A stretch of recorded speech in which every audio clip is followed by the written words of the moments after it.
Hey guys, welcome back to Mo's Game Table. Today we're going to take a look inside Nuclear Winter 68, Tactical Warfare Among Post-Nuclear Wastelands. This is a second edition from Lock and Load Publishing. This is part of the Battles on Demand line, and yes, your eyes are not playing tricks on you. You are seeing a fairly modern tank and a dragon. So if you like Weird Wars type of stuff, this is the game for you. So let's take a look at the back of the box here. It is a solitaire playability of 7, complexity level 5, ages 12 and up, 1 to 2 players, 2 to 4 hour playing time. Game comes with 1 map, a manual, 2 player aids, 4 counter sheets. And this is the basis for the game here. It says the former German territories have been transformed into a radioactive wasteland by the devastating nuclear exchange that abruptly ended the Second World War in 1946. Known now as the Zone, it is the hostile environment from which a new conflict arises to decide the fate of mankind. Surviving Nazi leaders and Wehrmacht forces bided their time, resurfacing from underground bunkers in 1968 with the goal of rebuilding an empire. Oblivious to the climate and technological changes caused by more than 20 years of nuclear winter, they will clash with the Black Hand, mysterious masters of the wastes, and a modern, highly mechanized, and versatile NATO alliance. So you've got kind of, like I said, a weird war type situation. It is German forces that have kind of hung out underground after the end of World War II, which ended in 46, now 45, after a very devastating nuclear exchange. And now they're coming up, and in the wasteland you've got things like the Scourge and Ravagers on top of King Tigers and A6 Intruders and 109 Paladins, T-64s. I mean, it's got a mix of everything here. So if you like your war games a little strange and a little different, a little mix of genres, this is definitely going to be of interest to you. Here's the manual for Nuclear Winter 68. Here's your maps and counter sheets. Like we said, 4 counter sheets. We'll take a look at the maps first, and there's the box, or the bottom of the box, and we'll kind of throw out a couple of pieces of these maps together because they're double-sided maps. As you can see, you've got kind of desert wasteland on one side, and then you've got standard European countryside on the other. And that is a look at both sides of the maps. There's bottom of that, bottom and top. You put those together. That is your, let's see if I can back that out enough for you guys to see. There we go. Bring that down.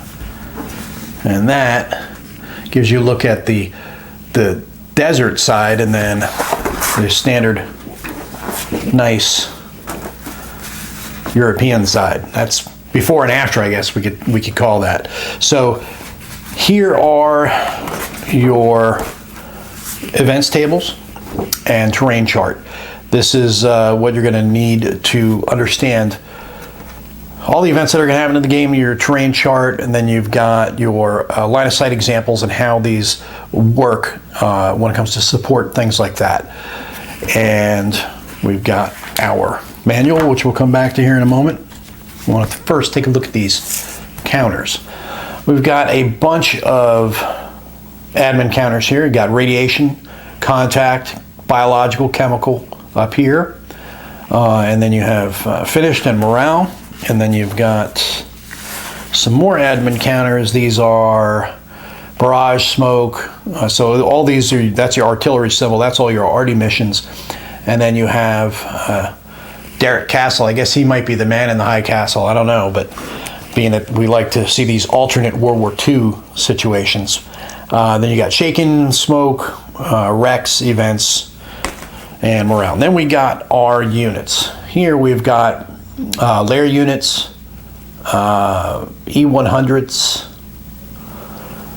SDK 251s, Yog Tigers, E100s.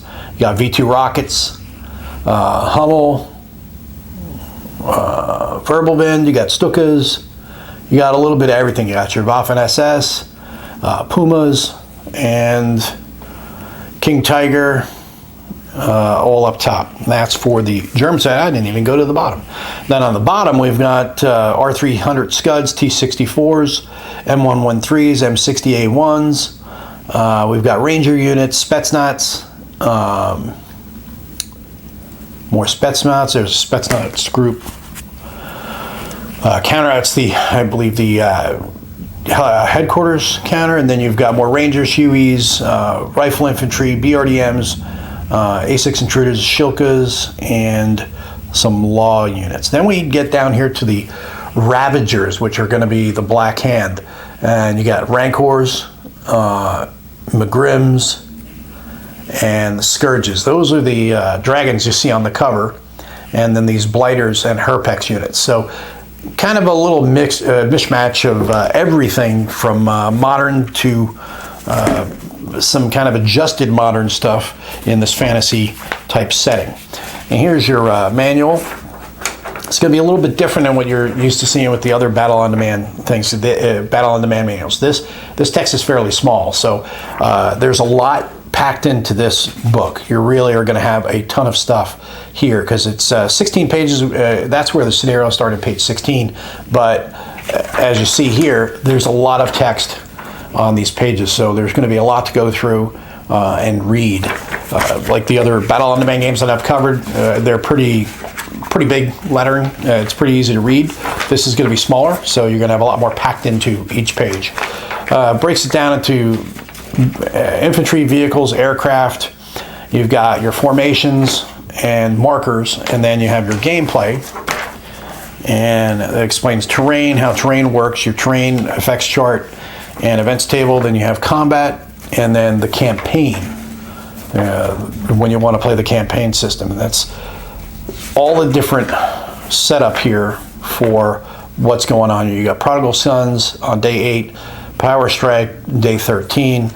This gives you all of the setup information for each scenario and what your objectives are for each one. And you got Lifeline, Omega, Empty Quiver, Fly Trap, Eye for an Eye, Cloak and Dagger,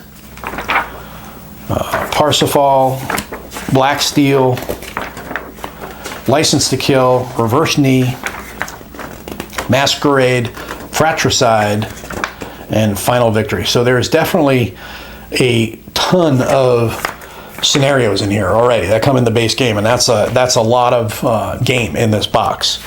But if you want to add a little bit more, all you need to do is add in Heart of Darkness, and that is the expansion for this. And yes, that's an A10 and a mech. One of my favorite things in the world is seeing a mech in a game, and here we get to have just that. We've got a couple more charts to coincide with the ones that we already have. Some more maps. Same as in the base game, you have the countryside, and then you have the desert side on there. And then we have our counter sheet. This brings a little bit more admin counters into the mix here. You've now got corpses, reanimated, because now apparently we must have zombies in the mix, which you need zombies, you're going to add mechs and dragons. Let's just throw everything in the mix. And then you've got trackers, disciples, mercs, and then you have Slagvors, and this guy Sixtus over here, and Max Strauss. And then we've got a few more characters up here for all the sides. And then we've got our Verm King and an Ares. That'll be your mech. Then you got a 901, so you got your fist vehicle. You've got Panzer 42, Gestapo unit, skinless, abominations, meat wagons, chainsaws. You got pretty much a little bit of everything here. So that's going to add on a little bit more to the uniqueness of this game, the strange setup that it is. So let's read back of the book, which is back of the box text. It says, it's 1969. A year has passed since the Reich began its offensive for world domination, only to see it halted by stiff resistance from NATO and its limitless resources. The German advance has been turned into a fighting withdrawal as men, equipment, and supply levels drop to critical levels. In a surprising turn of events that saved the Reich from certain doom, the Black Hand has turned their focus and wrath against NATO. Swarms of zealots and ravagers strike at alliance and supply lines, diverting NATO's attention from its pacification campaign to their very own survival. So that is the situation that we've got in this expansion. The Germans are fixing to get their butts kicked, and they're just basically running back in a fighting withdrawal, and then the Black Hand decides, hey, let's go after NATO.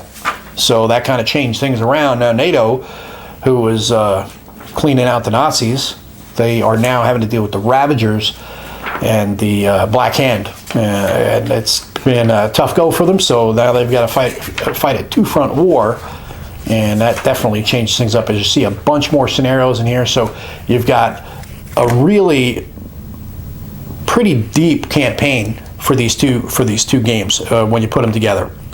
If you want just the base game, you get a ton of campaigns in that as well, but you can expand it out even more and double the campaigns or double your scenarios with a bigger campaign by adding the expansion Heart of Darkness. But that right now is a look at those two. They're both going to be available in the Battles on Demand line from Lock and Load Publishing. These were printed before, now they've switched over to Battles on Demand, print on demand. So if you're looking for something a little bit different, I mean, who doesn't love tanks, dragons, and mechs? I mean, and zombies and all kinds of weird stuff. So if you're into alternate weird war type things, give this one a look. This is Nuclear Winter 68 and its expansion Heart of Darkness, 2nd edition from Lock and Load Publishing and the Battles on Demand line. Thanks for tuning in, guys. See you next time.